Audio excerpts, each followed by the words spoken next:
All right. Hi, everyone. We are live. Welcome to Market Matters. My name is Katie Kuntz, and I'm a social media editor here at CNBC. I'm joined, as always, by CNBC's senior stocks correspondent, Bob Pisani, and today we're going to be answering all of your questions about the latest stock market moves. Busy day today, Bob, huh? Yeah, markets are moving around.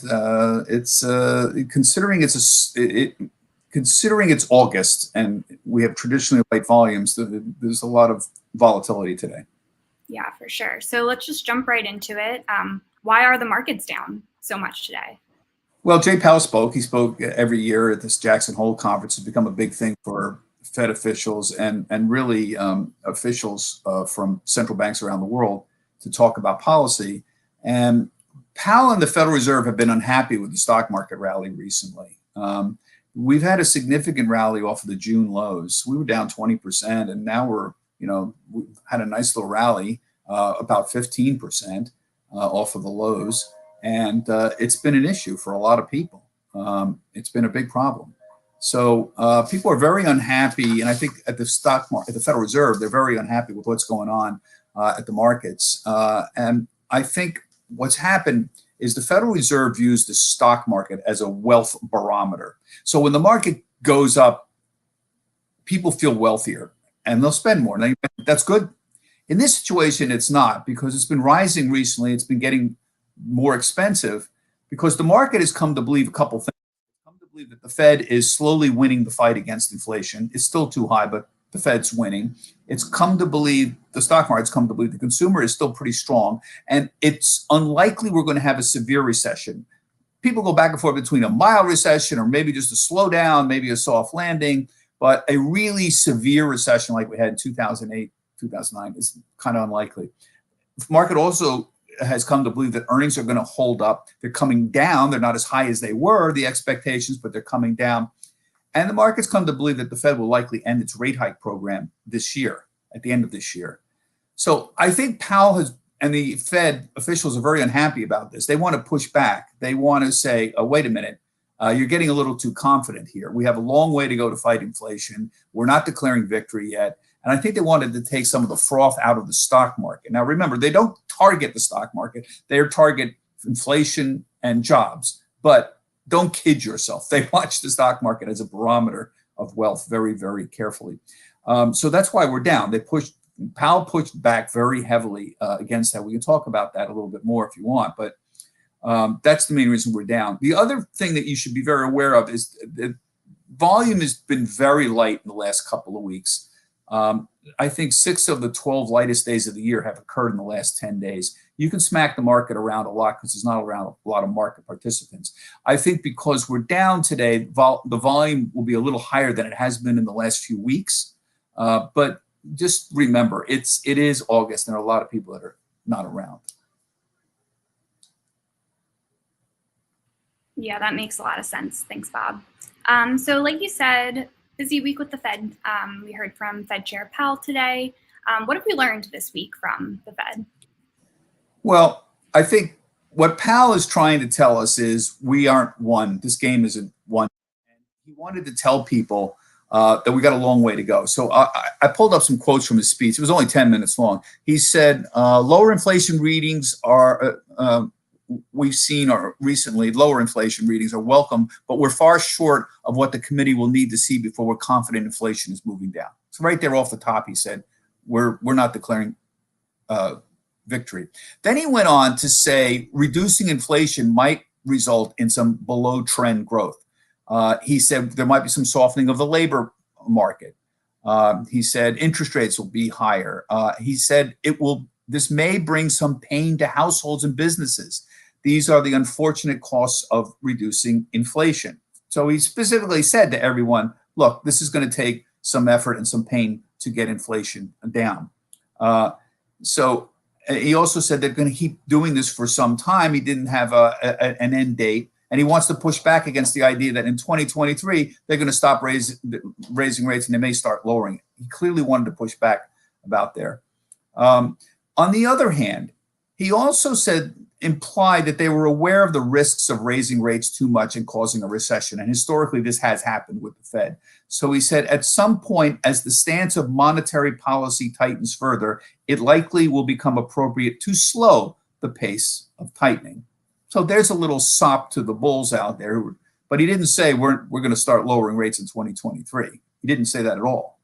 So I think the overall takeaway here is Powell wants to remind the market they're going to continue to be aggressive. Their primary interest is reducing inflation. They're aware that this is going to cause a slowing of the economy. Although he didn't say this, they would like to avoid a recession.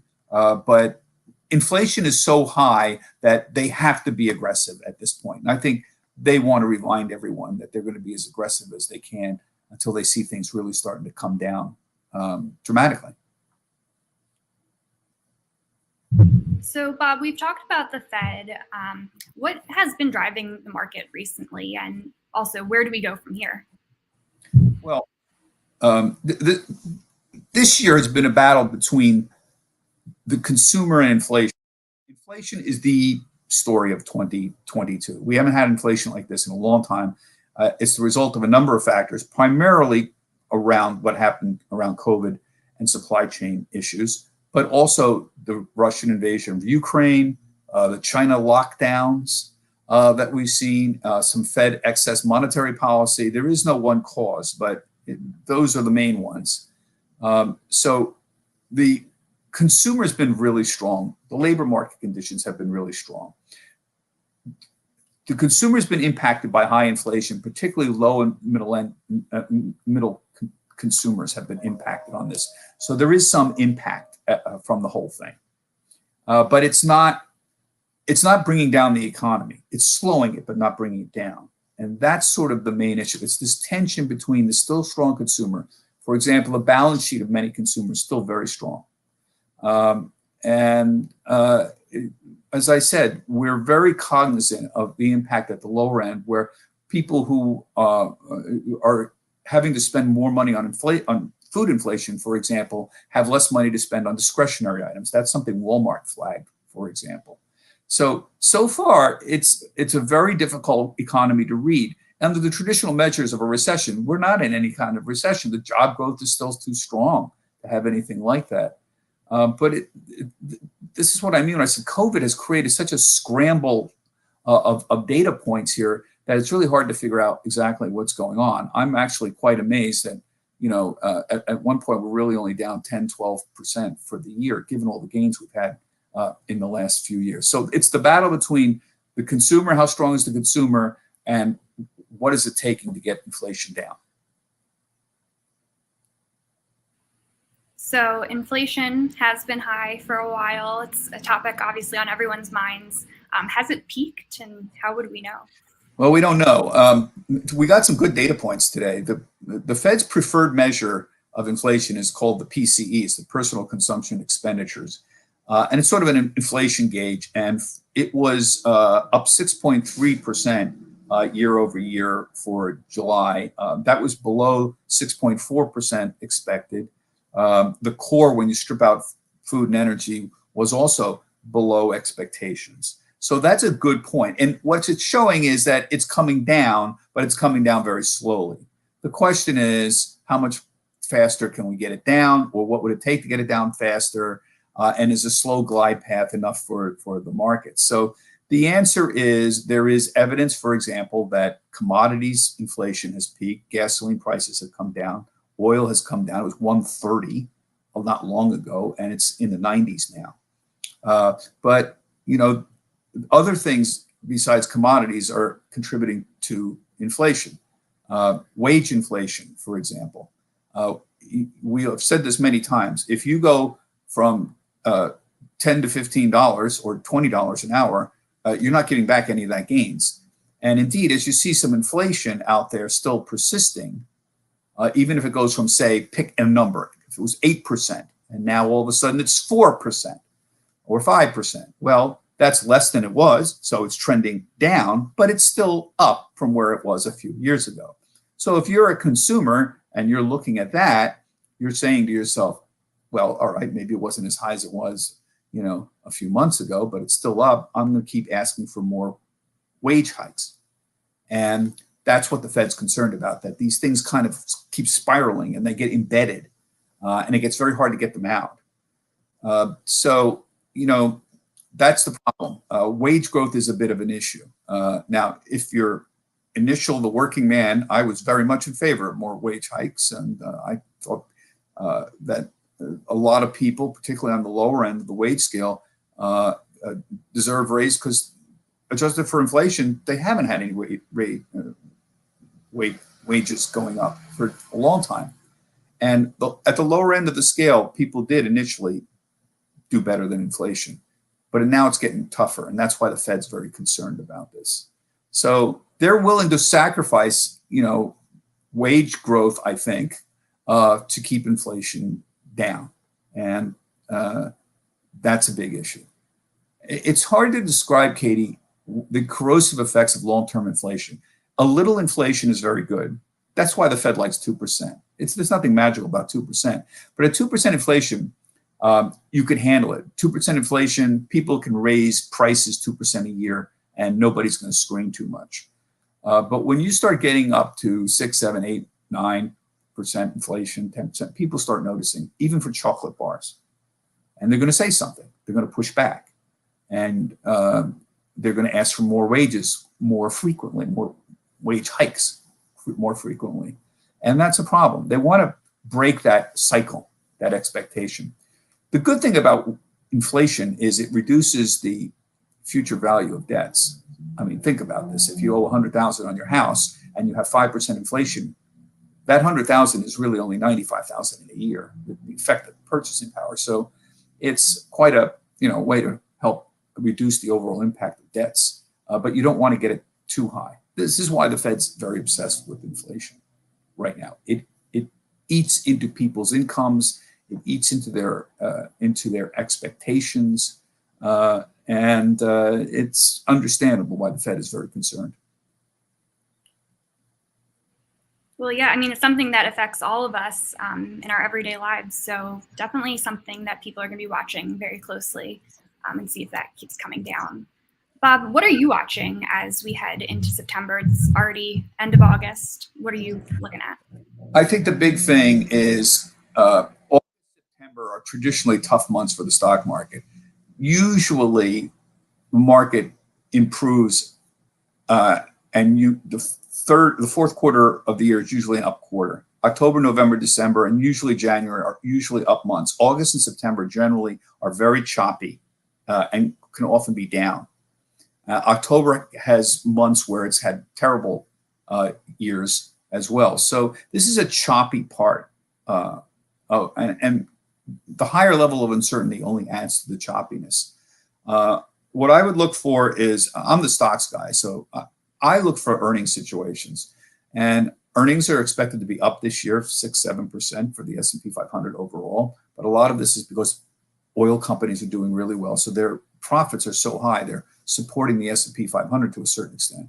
A lot of other companies, some technology companies, are expected to have lower earnings in the second half of the year. Not all of them, but some of them. So it's very choppy. So what happens in September is what we call conference season. After Labor Day, a week or so, in the middle of September, a lot of big conferences occur where you have pharmaceutical conferences and you have industrial conferences. And the people who are in these companies who are publicly traded, they go to these conferences and they give comments. So you get comments essentially about how business is going to be doing in the third and what they think is happening in the fourth quarter. That's going to impact the way analysts make estimates on their earnings. So I'd look for that. I would also expect, given that the Fed is going to keep this drumbeat of aggressiveness up, it's going to be tough. How do you push the market forward, given that it's not clear if you can have earnings go up? The only question is whether they're going to go down much more. So you can't push the stock market up arguing that earnings are going to go up dramatically. They're probably not. You're probably sideways. You can have a bigger multiple, so the PE ratio, the multiple could expand. So you get paying more for the same amount of earnings power. But to make that this is called a multiple expansion. To make the argument to have a multiple expansion, you have to be able to say, okay, well, earnings are going to go up in the future, or the economy is going to get a lot better, and that's a little cloudy right now. See, the market's in a tough position. It's kind of stuck. It's really hard to argue for a high multiple now. It was 21, the S&P 500 earnings. So earnings divided by the S&P divided by the earnings expectations. It was 21 in January, went down to 16. 21 is very pricey historically. Historic average for the S&P, it varies a lot, but it's 15 to 17. Figure that range. So it went down to 16 in June, and now it's 18, 18.2, 0.3, you know. It depends on how you look at it. People value it from the quarter you're in now forward. So Q3, Q4, Q1, Q2 of 2023. And, you know, that's getting towards the pricey end, given how uncertain things are. So you see what I'm saying here? I'm sort of going around in circles, but it's tough for the market to make some argument that earnings are going to go up. Hard to do that. The multiple, the PE ratio is going to go up. Hard to do that. Well, that's what the stock market's based on. You know, dividends, 1.5%. I'm not going to expand that much. Not going to make that much of a difference. So the three things that move the market: earnings, the multiple, the PE ratio, and the dividends. They're kind of stuck. So it's a difficult situation here for everybody, for the stock market right now. Yeah, definitely a lot to watch as we start to head into the fall. Bob, so given all of these things that we've been talking about, what should investors be doing right now? I think, again, we've talked about this many times, is have a plan. Long-term investors should do nothing. If remember something, no, if you're 30 years old, pick a day, 35 years old, this year isn't going to matter in 10 years. It really isn't, even if it's a down year. You want to stay with the long-term averages. The long-term averages is the market has risen about 10% a year for 100 years. There are down years. This may be a down year. In the last 12 years prior to this, the market was up an average of 15% a year, which is extraordinary. Unusual, and it wouldn't be surprised if we had some give back to go to a long-term average. So think about that. I mean, I have no idea if the market's going to be up or down this year, and neither does anybody else. I will tell you for sure, neither does anyone else. But I know what the long-term averages are, and I have no reason to believe the long-term averages somehow become, you know, unreasonable. So if you are young, you should have a regular investing plan. Listen to CNBC. We talk about this all the time. Understand what your risk tolerance is. If making stocks go up and down makes you unable to sleep at night, then maybe have a smaller percentage in. But I'm going to tell you something. You should not be that worried over the long term. You should have confidence in the United States, in the capitalist system. I know this sounds corny, but I do. That's how I have always operated. And so far, I've been with CNBC 32 years. I haven't been proven wrong. And there's been some down years, some bad down years, but there's also been long strings of really good up years. So you got to be comfortable with that. So long-term investors have a plan. If you want, 60% in stocks or 70%, there's no reason for you to particularly change that. If you're shorter term, if you're much older, you're uncomfortable, that always goes to questions of adjusting your exposure and your risk. That's something you have to decide by yourself. Yeah, certainly if you've just, are a more recent investor and you've seen those crazy up years that we've been having, you can see how people might get a little nervous in these uncertain times. But definitely great advice. Keep that long-term perspective. So thanks, Bob. And our last question today that we have is, what is the difference between investing in the Nasdaq and the S&P 500, and is one better than the other? No, one's not better than the other. They're just different. The Nasdaq 100 is the largest 100 non-financial stocks in the Nasdaq. And it's mostly tech stocks. So it's really a tech market. Apple, Amazon, Microsoft. So that's a big thing. Non-financial. So there's no banks in it. The S&P 500 is a much broader index. It covers REITs, real estate. It covers banks. It covers industrial broader way. There may be some industrials in the Nasdaq 100, but you get the idea. As a general rule, I will tell you that standard market diversity theories, modern portfolio theory, will tell you that diversification is the key. Do you know that energy stocks are going to outperform next year? You don't. Nobody does. Trust me. Do you know technology is going to outperform next year? A lot of people have very strong opinions on technology stocks because they have tended to outperform in recent years. But don't kid yourself. If you own the S&P 500, you know, your 40% of the portfolio is technology stocks essentially. So owning that index helps you own that. So I think my work, my interest, my influences have always been from people who stress broad diversity.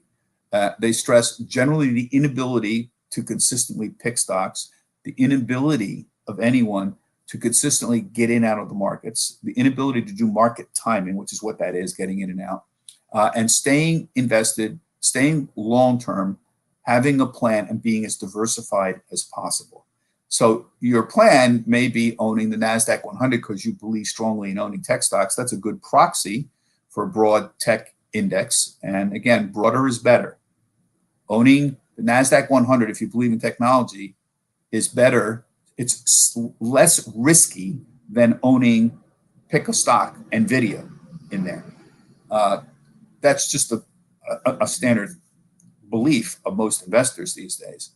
But if you want to, if you think you're a genius and you're good at picking these, go ahead. I would just be cognizant of the fact that the academic literature clearly indicates that when fees are taken into account and trading costs, almost nobody outperforms the market in the long run. Professional stock pickers do not. We cover this every single year. Standard & Poor's does studies on this. There's been dozens of studies over the years about the inability of active stock pickers to outperform the markets. And this isn't based on a whim. It's based on some very sound studies that have been done. So again, my point here is the Nasdaq 100 is a wonderful tool for owning the market. The triple Qs is among the most actively traded ETFs that are out there every single day. That's the Nasdaq 100, QQQ. And it's a great way to own technology stocks. Just be aware that you're limiting your choices to a particular sector. For the most part, the Nasdaq 100 is not exclusively technology, but it's a proxy. Mm-hmm. Yeah, that makes a lot of sense. And you said it, broader is better. So I think that's important for people to remember when it comes to risk in the market.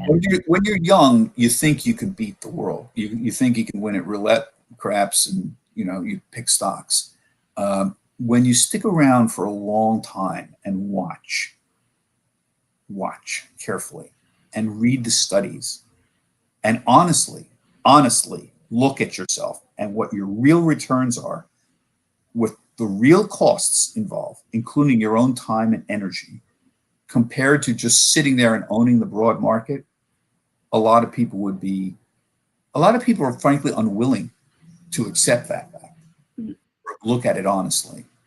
When you do, you'll understand. You got to be around for a little while, though. Yeah, that's great advice. Keep that long-term perspective. So thanks, Bob, for answering everyone's questions. Thank you to all of our viewers for sending in your questions, as always. Good questions, as always. Yeah, for sure. And we'll talk to you again in a couple of weeks, Bob. Thanks. Okay. Thanks, Katie. Thanks, everybody. Have a good weekend.